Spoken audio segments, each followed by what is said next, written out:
stage, and all the men and women are players upon it. Can you tell me who said that? Shakespeare. That's right, it was Shakespeare. He wrote that at the turn of the 17th century, more than 400 years ago. And I don't think anyone could have anticipated at that time how true it would become in our modern age of social media. It's easy to believe that the photographs of delicious meals, the stories of fabulous vacations, and even the funny memes and articles that our friends share on social media represent 100% of what their life is like. But now, social media has become our new stage on which to perform, and it's created what I call a false sense of intimacy.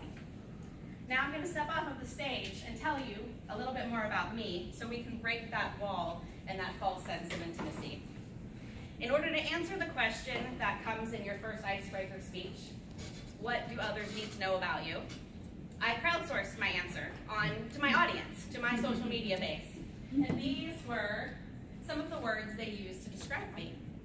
Notice charisma is not on here, though it could be.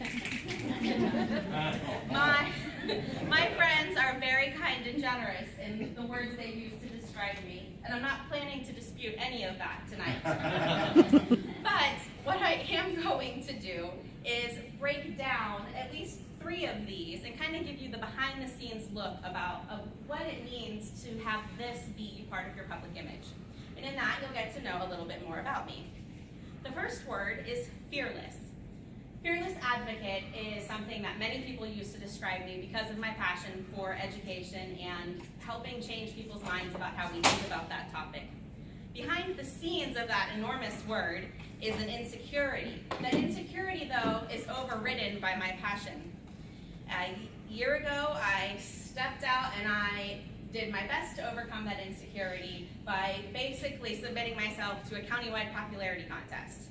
That is a huge risk, but I was only able to do that because when we find our passion, it can help us become many things, including fearless. The next word that I want to break down for you is outgoing or extrovert. We can use either one of those. I naturally love people. I love spending time with you. I love talking to you. I will go out of my way. I will prioritize relationships over nearly anything else, including housework, much to my husband's dismay. I'm a stay-at-home mom. It's kind of my job right now. But behind the scenes of that extroversion is what's called FOMO. Does anybody know what FOMO is? Fear of missing out. Fear of missing out. Oh my goodness. Anybody else have FOMO?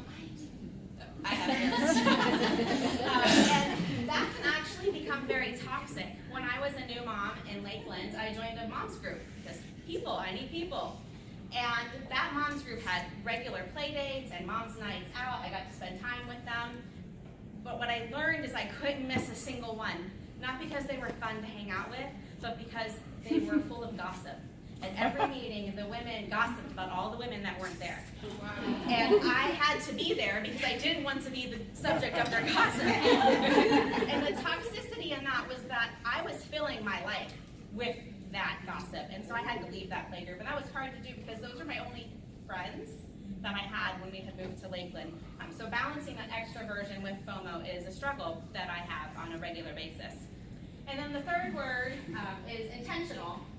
Or truthful. Both of those things go together for me. My senior year of high school, the speech teacher had on his podium these letters, TFYQA. Anybody want to take a wild guess what TFYQA stands for? Think for yourself, question authority. And I really took that to heart. But what that looks like in the public is asking a lot of questions, of course, but behind the scenes, because I expect others to rise to that as well, I have to be prepared to answer those questions. When you see a thoughtful social media post on my advocacy page, it probably took me at least an hour or 2 to write that, because I want to make sure everything I communicate is as good as it could possibly be, and I'm ready to take those questions that will surely come when you're challenging the status quo. So next time you see me speaking at a community event, or sipping on a drink at your party, please invite me. I drink Dr. Pepper in case you need to know. Or posting huge thoughts on social media. Just remember, that is not all 100% of me. That's not everything there is to know about me. Behind each of these actions is both passion and fear that drives me to be the best that I can be. And I'm going to end my small speech, because it's an icebreaker, we're only 4 to 6 minutes, with another Shakespeare quote. Brevity is the soul of wit. Thank you.